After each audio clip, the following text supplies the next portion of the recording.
Hello, নতুন video নিয়ে হাজির হলাম। আজকের ভিডিওটা কিন্তু আমার না, আমার মেয়ের ভিডিও। মানে আমার মেয়ের একটা ছোট ব্লগ বানিয়েছিলাম, সেটাই আপনাদের সঙ্গে শেয়ার করলাম। ইচ্ছে ছিল আজকে যেহেতু ওর ভিডিও, ওকে দিয়েই ভয়েস ওভারটা দেওয়াবো, কিন্তু চেষ্টা করে দেখলাম ও তো বড্ড ছোট, ও দিতে পারছে না। তাই ভয়েসটা আমারই। ভালো লাগলে একটা লাইক কমেন্ট শেয়ার করবেন, আর অবশ্যই ফলো করে দেবেন নতুন ভিডিওর আপডেটের জন্য। আমার নাম আরুষি। আমার মাম্মা আমাকে আরু বলে ডাকে। আমি এখন যাচ্ছি পার্কে। চলো আমার সঙ্গে, আমি পার্কে গিয়ে কি কি করি সব দেখাবো।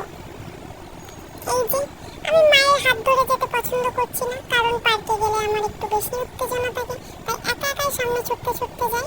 এই যে পার্কের সামনে চলে এসেছি, আর একটু উত্তেজনা বেড়ে গেল। আকাশে দেখলাম প্রচন্ড মেঘ করেছে, কিন্তু কিছু যায় আসে না, পার্কের সামনে চলে এসেছি, ফান তো করতেই হবে। তাই মাম্মাকে ডেকে ঢুকে পড়লাম পার্কের মধ্যে। ঢুকেই প্রথমে দুটো বন্ধু পেয়ে গেলাম, এদেরকে বন্ধু বানিয়ে খেলার চেষ্টা করলাম, কিন্তু আমাকে খেলতে নিল না। তাই আমি দেখলাম আশপাশে চেয়ে আর কোনো বাচ্চা আছে কিনা, তারপর মায়ের কাছ থেকে বল চেয়ে নিয়ে সবাইকে ইমপ্রেস করতে চলে গেলাম বল নিয়ে, যাতে কেউ আমার সাথে খেলে। কিন্তু কিছুক্ষণ ধরে খোঁজার পর চারিদিকে চেয়ে দেখলাম আমার থেকে সবই বড় বড় বাচ্চা, এরা আমাকে কেউই খেলতে নেবে না। তাই কিছুক্ষণ দাঁড়িয়ে ভাবার পর আবার পুরনো বন্ধুদের দিকেই ফিরে এলাম। এই যে প্রথম যাদেরকে বানিয়েছিলাম বন্ধু, এদের সঙ্গে কিছুক্ষণ খেলি, তারপর আবার যাব নতুন বন্ধুর খোঁজে। এদের সঙ্গে কিছুক্ষণ খেলে নিয়ে আবার এইদিকে চলে এলাম। এখানেও দেখলাম এসে অনেক বাচ্চা, মেঘটা আরও ঘুটিয়ে এসেছে, এদের সঙ্গে একটু ক্রিকেট খেলতে লাগলাম। এই বন্ধুগুলো মোটামুটি ভালো, আমাকে প্রথমেই ব্যাট ধরিয়ে দিয়েছে, কিন্তু আমার ব্যাড লাক, একটাও শট মারতে পারলাম না। যদিও আমি প্রথমবার ক্রিকেট খেলছি, তো বারবার শট মিস যাচ্ছে, কোনো ব্যাপার না, এটা তো হতেই থাকে।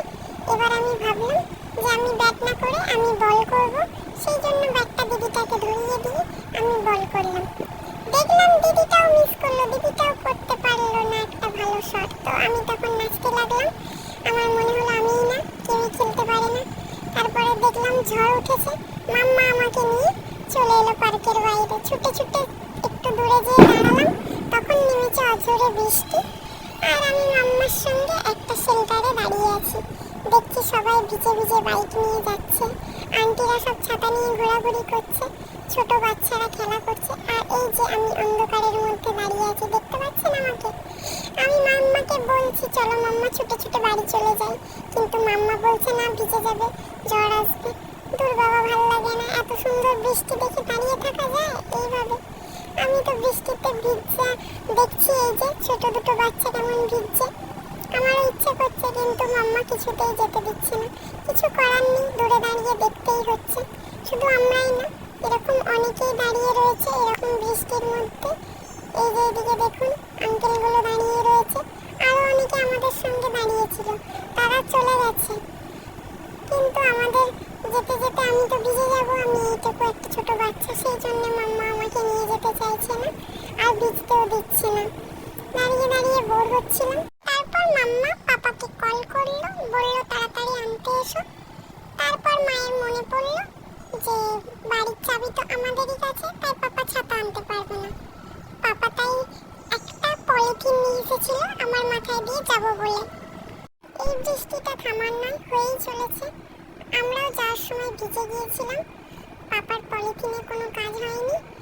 যাই হোক, এই এত বৃষ্টিতে না ভিজতে পারলো, হালকা বৃষ্টিতে ভিজেছি। তারপরেই দেখলাম একটা টোটোওয়ালা এসছে, ডাকলাম, কিছুতেই দাঁড়ালো না। কি আর করার, পাপার আসাতেই অপেক্ষা করলাম। Subscribe for more.